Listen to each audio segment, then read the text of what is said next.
Üdvözöllek a csatornámon! Pár hete kezdtem el ismerkedni a kovásszal. Most már megmerem mutatni a kenyereimet is. Idő, odafigyelés és türelemigényes dolog, de egyébként nem nehéz. A végeredmény miatt pedig mindenképpen megéri. Most megmutatom lépésről lépésre, hogyan készültek a videón látható kenyerek. Mindegyikhez ugyanazt a receptet alkalmaztam, ami a leírásban szerepel. Előjáróban elmondanám, hogy vadkovászom van, a konyhapulton tartom, és 12 óránként etetem 1-2-2 arányban. Kenyérsütés előtt kicsit sűrűbb állagúra állítom össze. 60 g lisztet, ami nálam BL80-as kenyérliszt és rétesliszt fele-fele arányban, 40 g vizet, és 20 g kovászt alaposan összekevertem.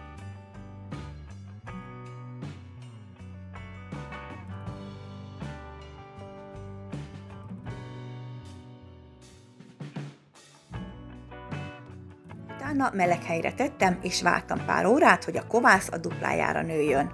Hogy ehhez mennyi idő kell, függ a környezet hőmérsékletétől. Megjelöltem egy gumival, hogy lássam a növekedését. Kimértem 500 g lisztet, ami jelen esetben 400 g BL55-ös búzaliszt és 100 g rétesliszt, és 310 g meleg vizet, és alaposan összekevertem.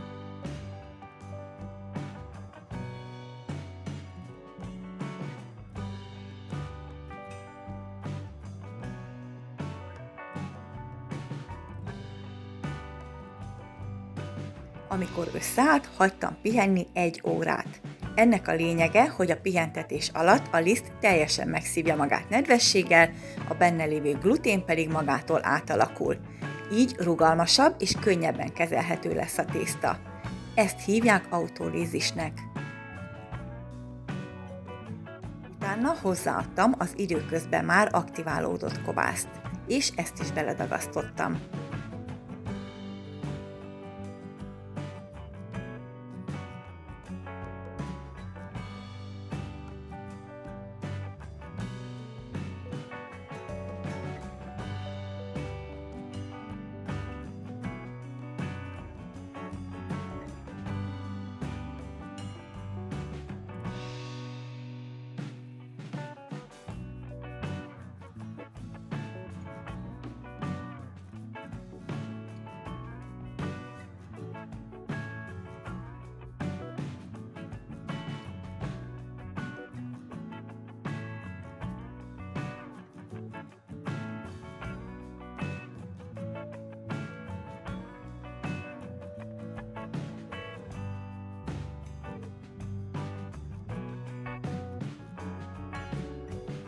Ismét hagytam pihenni 30 percig.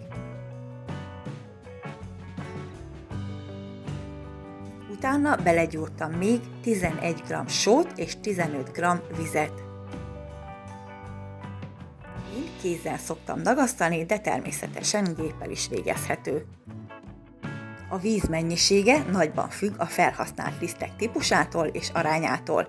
Mivel minden lisztnek más a vízfelvevő képessége, ezért ezt a 65%-os hidratációt csak ebben a receptben megjelölt lisztek esetén alkalmazom. Magasabb sikértartalmú lisztek nagyobb hidratációt igényelhetnek.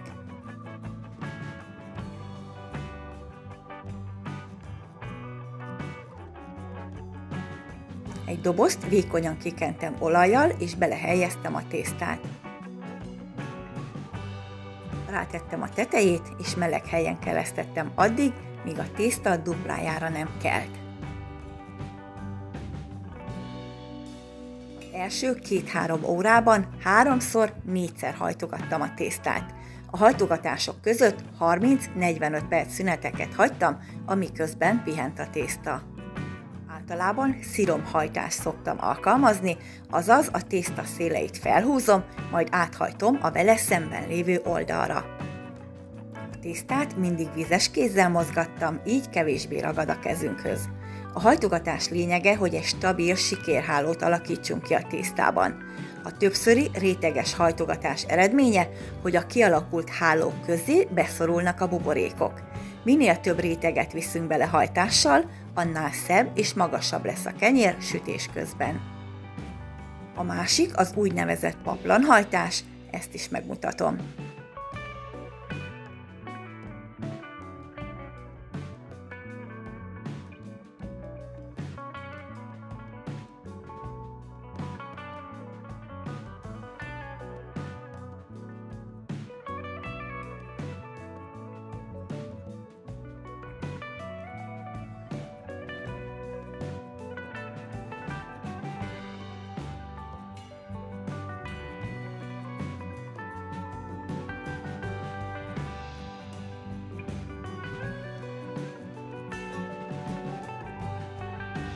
A keresztési idő alatt lehet még laminálni is a tésztát, ezt én néha ki szoktam hagyni, de most ezt is megmutatom.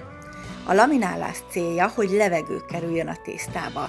Enyhén vizezzük a pultot, rátesszük a tésztát, és finom mozdulatokkal téglalap alakúvá egyengetjük. Alányúlunk és húzogatjuk, mint a rétes tésztát. Akkorára, amekkorára engedi, illetve amennyi hely adódik neki.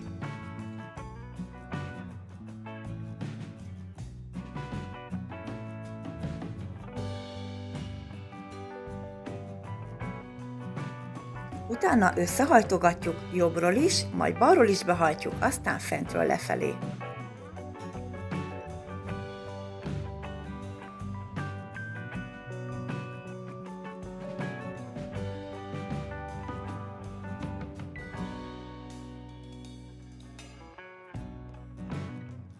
A kelesztő dobozka oldalán beszoktam jelölni a tészta magasságát, hogy lássam a növekedését. A kelesztési idő nagyban függ attól, hogy milyen hőmérséklet van körülötte. Ez lehet 5 óra, de lehet 8-9 is. Mindenképpen meg kell várni, hogy a tészta a duplájára nőjön. Utána jöhet a formázás. Lisztezett felületen kicsit széthúztam téglalap alakúra.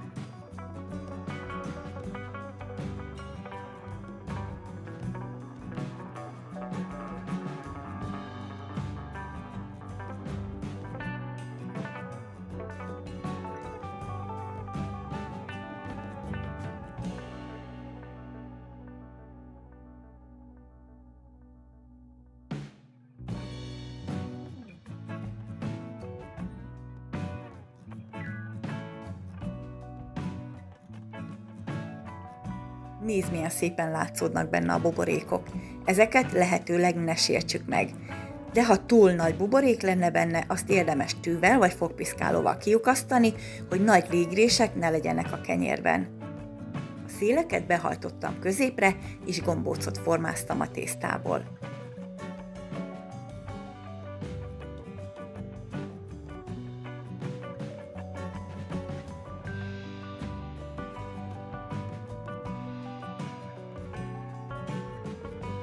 Letakarva 15 percig pihentettem.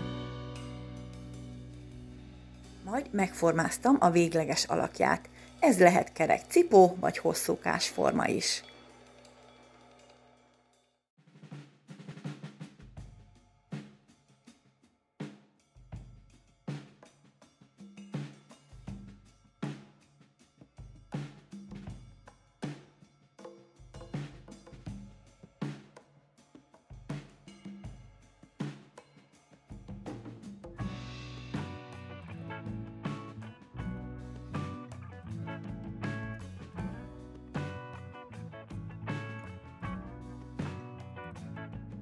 Végeket és a záródások helyét jól összenyomkodtam.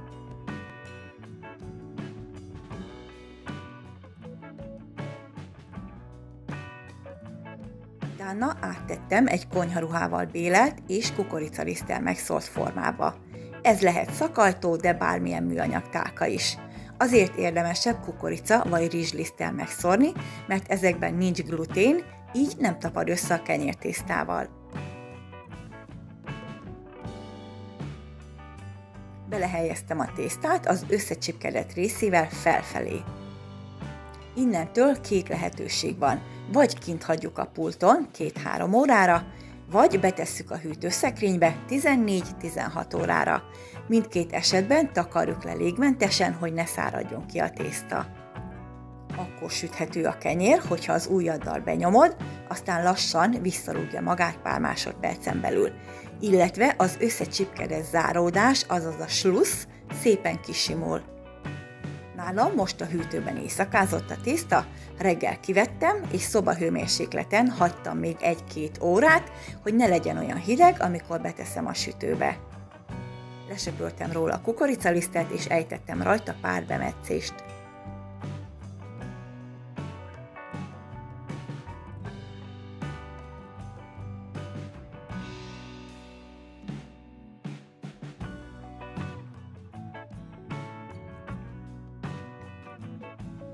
Akár liszttel is meg lehet hinteni a tetejét és úgy mintázni.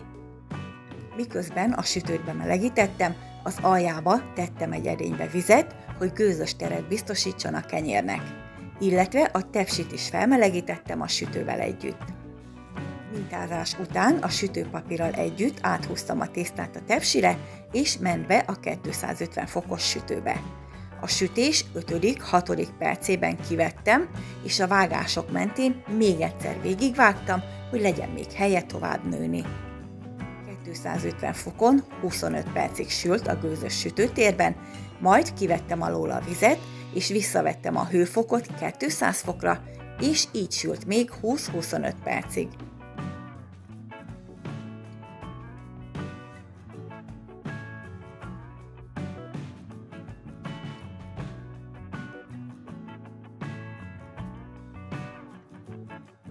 Íme pár kenyér a végeredmények közül.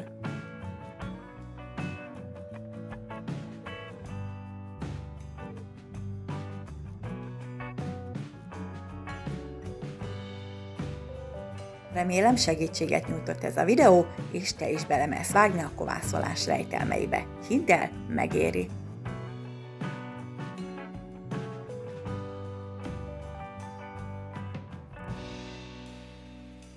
Köszönöm, ha lájkolod a videót, ha a többi receptemre is kíváncsi vagy, akkor kérlek, iratkozz fel a csatornámra.